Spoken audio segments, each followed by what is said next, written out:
Il prossimo weekend per 3 giorni Treviso ritorna al 500, al Rinascimento. Cosa succederà?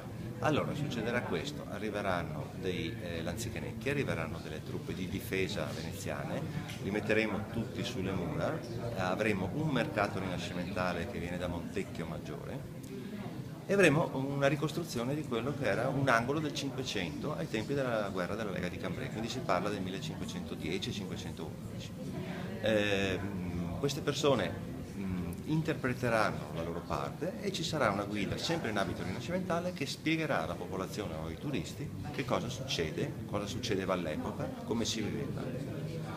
In aggiunta a questo avremo degli spettacoli teatrali, perché all'epoca il teatro era, diciamo, il punto di forza anche del Veneto, sia come autori di Ruzzante, sia come ambientazioni. Non dimentichiamo che Shakespeare ha ambientato una marea di opere nel Veneto, Padova, a Venezia, a Verona. E quindi si ricreerà quello che era veramente lo spirito rinascimentale, ci si integrerà in quello che era il Rinascimento e quindi capire perché c'erano le mura, perché le armi erano cambiate, perché i modi di vita erano cambiati.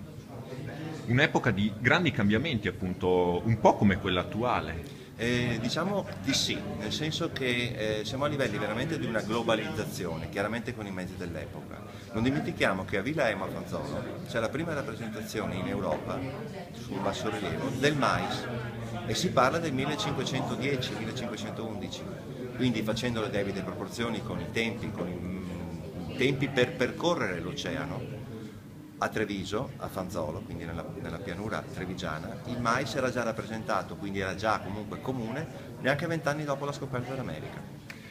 Treviso, città fortezza, dopo la guerra della Lega di Cambrai, Venezia fortifica appunto Treviso, ci sarà anche questa simulazione di un assedio che poi in realtà non ebbe alcun esito. Allora, l'assedio non ebbe alcun esito e non erano queste mura, nel senso che noi faremo una rappresentazione specificando che non erano queste mura, ma più che una simulazione di assedio è una dimostrazione di che tipo di truppe esistevano all'epoca, quindi il cannone che sparerà, diciamo, dal bastione, al di fuori queste truppe che erano tutto sommato dei picchieri che facevano un po' da bersaglio all'epoca, e si spiegherà anche tramite la conferenza di Federico Moro il perché gli imperiali non sono comunque riusciti a conquistare il Veneto.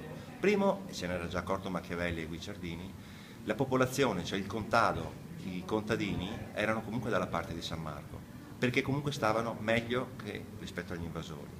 Seconda cosa, portare cavalleria e picchieri, non vorrei scendere troppo nel tecnico, ma non erano certo dei reparti da assedio.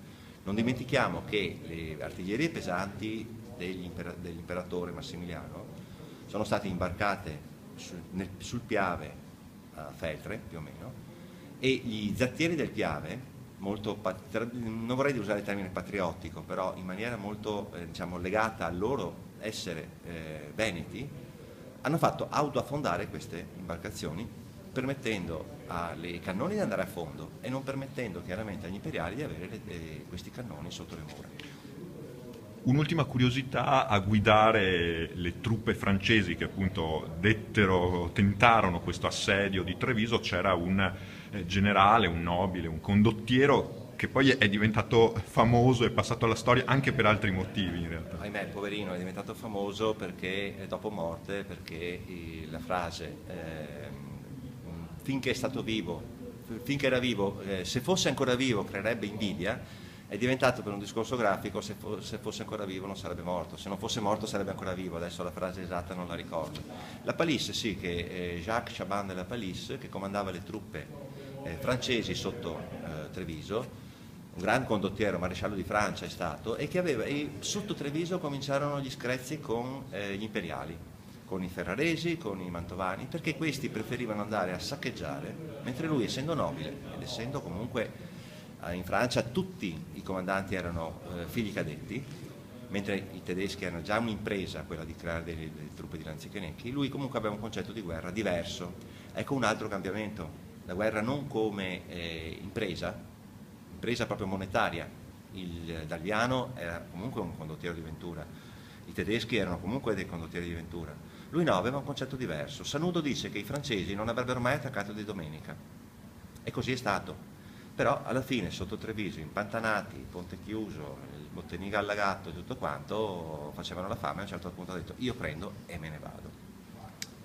Da lui derivano il famoso termine Sì, lapalissiano. lapalissiano, anche se devo dire che il Sanudo riporta tra le righe una frase detta e riportata da una spia veneziana nel campo francese, che lui disse che una città inespugnabile non poteva essere conquistata, quindi qualcosa già dentro nel destino ce l'aveva.